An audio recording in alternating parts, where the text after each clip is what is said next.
I went to the March to Rejoin. I met some very interesting people. People were a lot less crazy than I thought they were going to be. I made some friends, saw an Anti-New World Order march, had someone sing me a song, All they wanna do is take your freedoms away. and generally just enjoyed being on the street with people. So here it is. Basically, I'm here today asking people why they are here in Parliament Square. So what are you here for? So I'm here to support the Rejoin movement. That Brexit has been a complete disaster, as we always predicted it would be. There are no benefits have been identified, none have come about, and no one's promising any in the future. And the sooner that we get back into the EU, the better for the country. That politicians, the public at the moment, all the polls are saying, are supporting rejoining by 20-30%, and politicians are not taking it on board. Well, I have to say my grandfather fought through the First War in the machine gun corps, survived that, ran away at 14 up to York, so they didn't know he was only 14 in order to sign on. He fought then the Second War. He was too old for the Second War, but he set up the Ministry of Supply in Liverpool, coordinated all that, the boats bringing stuff into America that kept us supplied during the war. In his 80s, after we'd been in the EU for not that long, but there was a confirmatory referendum to go into the EU, just to confirm people were happy that we stayed in the EU common market. And he said, he fired up the old car. He was in his 80s, fired up his old motor car, black thing, everyone had black motor cars. God knows that it was MOT. He fired this thing, drove to the polling station, and with the words, "We must never not be part of Europe again." I don't know if you know the history, but de Gaulle had kept us out of the EU. He didn't want to say because he knew we'd have too much power within the EU. Anyway, drove out there, voted, came back, sat in the chair and died. So his dying act. Wow. His dying act was literally the effort of getting to that polling station. And I said pretty much the last thing I heard him say was, "We must never not be part of the EU or part of Europe again. We need to be in there." As indeed Churchill used to say. So as Churchill is hugely documented as saying, we need to be, he dreams of it. Why did you come out to the March to Rejoin today? Well, I work in nature conservation and sustainability, and I've worked closely with Europeans for the last 30 years. And I've seen that Europe's been one of the most positive forces in helping protect the planet and protect wildlife and nature that I've seen. I live in Hastings, and our bathing waters and the beaches have been cleaned up progressively because of things like the Bathing Waters Directive and the Water Framework Directive. And since we've come out of Europe, all that's been swung into reverse. Last week I got invited to the 30th anniversary of a nature reserve in France I'd worked on. So great to see, French colleagues that I've worked with for so long. It's so sad not to be able to go and work with them and even volunteer there anymore for them. But one day we'll be back. I left a star for them there. Why are you here today? Well, I've been taking part in these sort of protests ever since all the lockdown nonsense, and as soon as it became apparent that there wasn't really a pandemic, that it was being used to further an agenda that has been largely brought about by the World Economic Forum. To do with the Great Reset and essentially trying to assert control over the global population, and they put it in the nice cosy terms such as sustainability and all this, that and the next goals and eco this and green that and whatever.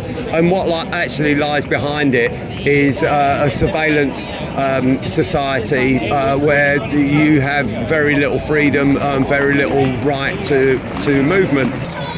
So I had a look at some of the polls, and it was really interesting watching the amount of people wanting to rejoin. One of the things I did see in the polls, though, is that if we were to rejoin and we had to take the euro, that the number of people willing to do that drops to about 20 to 30%. What would you say to that? Because we are realistically probably going to have to take the euro if we were to rejoin. I think that the euro is obviously a major factor. It is subject to negotiation whether we should make it a red line or not. We have to decide, but in order to decide, we need information, and the country as a whole has heard nothing about the benefits of joining the euro. There are obviously benefits and disadvantages. We should look at them in the round and make a decision. That has not happened in this country, and we need to do that. And to just rule it out without looking at those questions is a mistake. So we're here today because we're extensively pro-EU. We want to have a closer relationship with the European Union. Okay, cool. So, as I said before we were talking, basically my feeling is that we probably shouldn't have left in the first place, but that now it's kind of on us to fix the problems and not rely on the EU to come in and save us. So, like, what would you say to that opinion? I would agree with that. Yeah, I think that there's a lot of problems within the UK that were there whilst we're in the EU. You know, like you could point out our electoral system, for example. You know, is one of them. So yeah, things like that do need to be sorted out. I think I could argue that probably needs to be sorted before we rejoin. Sorry, even like our relationship with the media and the bias within our media probably needs to be solved. And that's nothing to do with the EU. That's British politics, isn't it? British problems. Yeah. So you know, I can see the logic in that. Yeah. Most of the reasons people gave us for voting leave were actually nothing to do with the EU anyway, so they were pre-existing problems in this country. So I agree they have to be fixed, and we should work to get those fixed. And as I said before, my view is we should aim to get the youngsters mobilised so that they can work towards joining again new. So renew the UK, build close relationships with the EU, and then when the UK is ready and a younger generation has taken over, join again as full members. And we got absolutely no coverage in the mainstream media. They did not want you to know, did not want the main population to know that there was an opposition to what was going on. And the Labour Party, the Conservative Party were all singing the same tune. So anyone who thought, oh, there must be something going wrong, and all they were getting was the mainstream news, they would be effectively bullied into a corner, thinking that they were the only ones who were opposing this. And in actual fact, there's hundreds of thousands, probably millions in this country, and certainly millions around the world who know about this and are opposed to this. And so we're gradually, it's a difficult one because so many people are entrenched in this BBC mainstream world. So it's difficult to break through to them that, you know, maybe their government is not acting in their interests, and maybe the BBC are telling lies and deceiving them. No. No. I don't believe it. So, like everybody's saying today, it's inevitable that we'll be back. All of the forces, all the tide is turning in that direction, and it's just a matter of when. Why mess around? Why? You know, the sooner the better, especially for our young people, so they can have the same opportunities that I had to travel freely, to do whatever they like all the other young Europeans can. So I think we'll be back. I'm confident we'll be back. It's just a matter of when, and the sooner the better. Let's not mess around. So on the freedom of movement stuff, I definitely agree. I would definitely benefited from being able to do that. Yeah. In terms of the nature regulations, I know a lot of people would say that there's nothing stopping us having like higher levels of protections for our environment, for waterways, for a whole bunch of stuff whilst being not in the EU. Like, what would your response be to those people? Well, that's the lies we were told, the promises we were made. But I actually worked for the Environment Agency for a while on the thing called the Habitats Directive and planning around particularly we only protect to the highest level 2% of the land area of this country. In France and many countries in Europe it's 20%. But even that 2% is under threat now, because what they tried to do over there, what the Tories tried to do is sneak an amendment through which effectively wrecked the Habitats Directive, the Habitats Regulation, something in our law. It just was trying to pass an amendment to say just ignore all of that and allow developers freedom to pollute, to build in areas, to put more sewage into areas which are the most highly protected chalk streams in really, really precious, unusual habitats. really beautiful places. And the day they did that, the developers' profits shot up, and the only thing they had to say, well, we'll put in £140 million worth of taxpayers' money to help clear up the mess that the developers make the profits. Okay, and having spoke to a lot of Brexiteers, a few actually today, I know that the argument they would make is that having left the EU, we are no longer beholden to like a larger government, and that like whatever we would decide to do, even if it was to align with a lot of EU rules, we don't have to be back in the EU to do it. Like, what would your response be to that? My response is that they're absolutely right. We are. The disadvantage is that there is a price for that freedom, and it makes trade a lot more expensive. So our trade is reduced. Businesses are subject to greater bureaucracy as a result, and that means that profits are lower, taxes are lower, and it means that the government can do less. So it is, they're right that we could do more if we're not in the EU, but there are big downsides to that. So why are you here on the streets of London today? Well, I've been kind of active, I guess you could call, within the freedom movement since the start of COVID, because I'm a mathematician, and I was one of the first to kind of like expose the fact that the whole COVID narrative was massively exaggerated. That the COVID was never as deadly as claimed, the lockdowns were never effective, and the vaccines are not safe and effective as claimed. So I was always part of that movement, and I realised now it was all about a move towards restricting our freedoms in all kinds of ways. That's why you've got the whole net zero climate change, climate catastrophe agenda is all basically pushing us towards a kind of like a globalist movement. All going towards digital ID, central bank digital currencies. It's all about restricting our freedoms. We've now got this sort of online harms bill. We've got all the massive. I myself been subject to massive censorship because of my views, because they're countering the narrative. And I see these people, these pro-EU supporters, as the ultimate anti-democratic people. They not only want to overturn the democratic will of the British people, but they want to basically be part of this anti-democratic globalist agenda. That's it. Yeah. It's a load of old rubbish.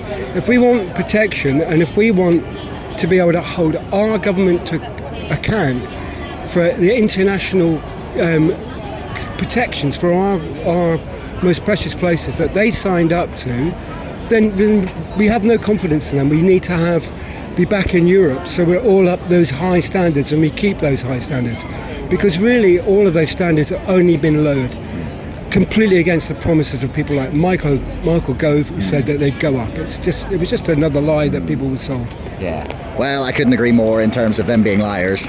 I hope that we can elect a government that will raise the environmental standards again, but yeah, we'll see. But yeah, thanks for your time, man. Really interesting. Okay. Just business has gone bust. Personal businesses. Is that because of Brexit? Yeah, yes. All the regulation and stuff, is that what? Just couldn't trade. Yeah, the regulations to export. I'm West Country based now, and it was marine biology equipment. We just couldn't. It wasn't economic to do the paperwork. Small companies making tiny little specialist marine biology stuff. That's just one example, but there's loads of. We've got 5-6 companies I know, if not more. What else? Well, I was telling you about Folkestone, wasn't I? There was a painting competition, European painting competition, which meant a lot of money for the town of Folkestone.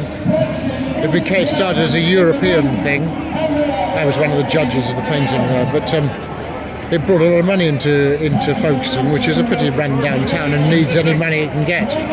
But that it expanded over about a 30-year period. Started by us, but it was called Euro. It was originally the Euros. It was called. It was known as the Euros.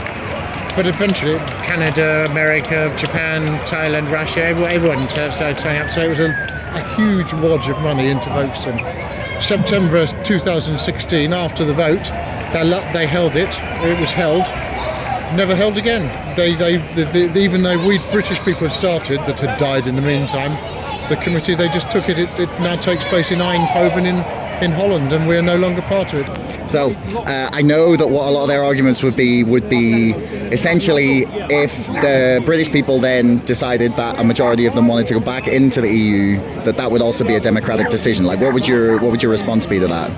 Well, I mean, how often do you want to have these referendums? You know, and the thing is that the point is that the whole EU movement, what really got them annoyed in the first place is that they had the entire political establishment on their side. They had the entire media on their side. They had the entire judiciary on their side. They had the whole of academia on their side. There was no real, let's say, access to the alternative argument during that whole the Brexit referendum, and yet they still lost. For once, the will of the people came out. You know, I've no doubt that they believe that that they can do their stupid polling, and I've no doubt with that massive, they've still got the entire mainstream media on their side, and they've still got all those institutions on their side, and I've no doubt that they feel they could again have a mass propaganda campaign, right, which would could even result in overturning the original democratic vote. But where does it end? Well, I think you'd be pleased to know that anytime you see those polls that's like 60%, 70% want to rejoin the EU, there's a little bit in the fine print that says when people mention it, it's like, if we had to rejoin the euro, would you still be fine with that? And then the number drops to about 20 to 25%. So I don't think we're in any danger of having to go back into the EU. But yeah, is there any reason that you particularly came out today? Is it just to protest the pro-globalist agenda then? Yeah, I always like to kind of support this kind of freedom march. I think it's a very good turnout today. I mean, back in the early days of the lockdown, we were getting like over 200,000. There's a few thousand here, so it's a pretty good turnout. It's nice to see. Yeah. Anyway, thanks very much, man. Okay, thanks. As I said before we were talking, basically my feeling is that we probably shouldn't have left in the first place, but that now it's kind of on us to fix the problems and not rely on the EU to come in and save us. So what would you say to that opinion? I would agree with that. Yeah, I think that there's a lot of problems within the UK that were there whilst we're in the EU. You could point out our electoral system, for example. Is one of them. So yeah, things like that do need to be sorted out. I think I could argue that probably needs to be sorted before we rejoin. Sorry, even like our relationship with the media and the bias within our media probably needs to be solved. And that's nothing to do with the EU. That's British politics, isn't it? British problems. Yeah. So I can see the logic in that. Yeah. Most of the reasons people gave us for voting leave were actually nothing to do with the EU anyway, so they were pre-existing problems in this country. So I agree they have to be fixed, and we should work to get those fixed. And as I said before, my view is we should aim to get the youngsters mobilised so that they can work towards joining again new. So renew the UK, build close relationships with the EU, and then when the UK is ready and a younger generation has taken over, join again as full members. And be a proper European country, because hopefully by then jingoism and all of we fought 2 world wars and etc. will have all gone, and I think the younger people deserve to have the opportunities, but they do need to step up and do it for themselves and join again from scratch, not us rejoining on our old terms. Okay. So, hang on, there's Guy Verhofstadt. That's didn't expect to see him there. Oh yeah. Okay, go for it. Okay, all they wanna do is take your freedoms away, reduce the population and keep you at bay. Resist, defy, do not comply. Resist, defy, do not comply. I said resist, defy, do not comply. I said resist, defy, do not comply. Humanity needs to gather this needs. Stop the complying if you wanna be free.